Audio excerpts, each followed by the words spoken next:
Nous vous emmenons à la rencontre de Kevin et Tom, duo comique. Mais bonjour, blonde pour brune. Merci beaucoup, on est ravis de vous accueillir aujourd'hui.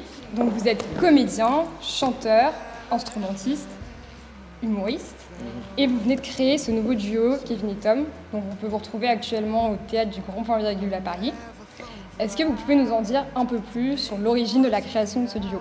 C'est un duo qui naquit. Je me mets à l'aise. Attends, tais-toi, s'il te plaît, parce qu'on va pas y arriver. Qui naquit en 2014.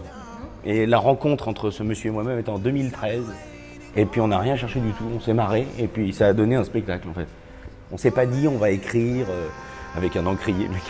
Ça s'est fait comme ça très naturellement en fait, on n'a rien cherché du tout. Et qui écrit justement On s'est tous les deux. On est parti d'une idée qui était, comme lui donnait des cours de comédie musicale et que moi j'ai pris des cours de comédie musicale, on a emboîté ça. Le spectacle, on l'a écrit sur scène en fait. C'est à force de jouer qu'on a trouvé des choses en improvisant, en faisant ci et ça. Et, il y avait quand même une base. Hein. Il y avait des racines mais qui ont évolué, ça a fait ensuite un tronc, puis des branches et des feuilles. Et ça continue à évoluer encore, on essaie d'être. Et dans le spectacle, vous explorez différents univers artistiques, si on peut dire, comme les bruitages, le chant, la danse.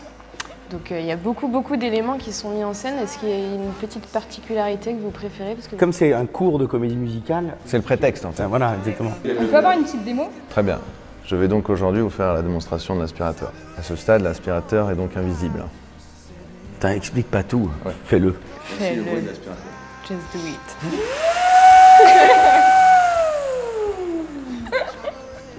Il y a la prise là, enlève la prise. Magnifique. Et est-ce qu'avant de monter sur scène, vous avez un rituel? Il est très important que Kevin et moi mélangions nos énergies positives avant le spectacle. En fait, on fait exactement ça. Alors les micros vont morfler, mais tant pis. On le fait debout.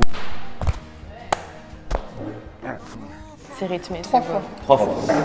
Il n'y a pas un spectacle depuis 5 ans, à travers les 4000 salles qu'on a faites, Ah là là. où on ne l'a pas fait. On le fait absolument tout le temps, partout. On fait des pompes aussi. Ouais, des pompes. Ça peut être mignon à voir ça. C'est des pompes particulières parce qu'en fait, je remonte jamais. Est-ce que vous avez un prochain projet en duo ou en solo? Moi, je fais un peu de musique à côté. Un peu, je ne devrais pas dire un peu, je fais de la musique. Tu fais de la musique. Absolument. D'ailleurs, il joue le 30 avril. Je joue le 30 Où ça avril aux Étoiles. Aux Étoiles. J'ai un projet musical qui existe maintenant depuis une année et j'ai un album qui sort au mois de septembre avec quelques singles au printemps et à l'été. Et est-ce que vous croyez en votre bonne étoile? En fait, c'est la chance, la bonne étoile, mais je pense que le pourcent de chance arrive quand on a énormément travaillé, provoquer cette chance, qui arrive au bon moment et qui dit « Allez, vous avez bien bossé, tenez ». La bonne étoile, c'est la rencontre avec Kevin. C'est le bon moment, la bonne personne au bon endroit. C'est ça la bonne étoile. Tom, il m'a offert un livre qui s'appelle Le Secret. Oui. En fait, c'est sur la loi de Le l'attraction. grand navire. Ouais. Et ben, j'ai lu ce livre, je trouve ça extraordinaire.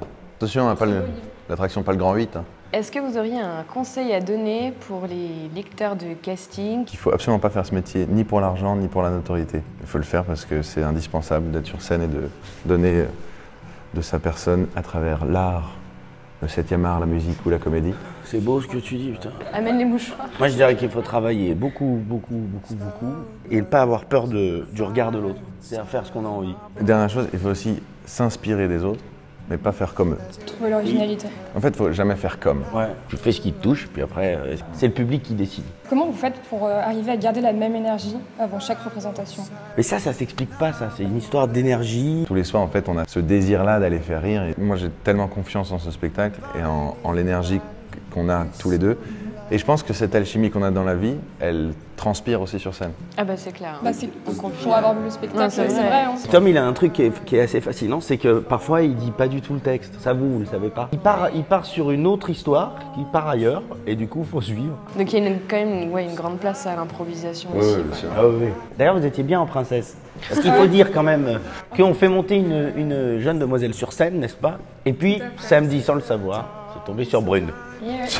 Donc voilà, nous avons Brune, la princesse. Et aujourd'hui, nous nous retrouvons en interview ensemble. Voilà, exactement.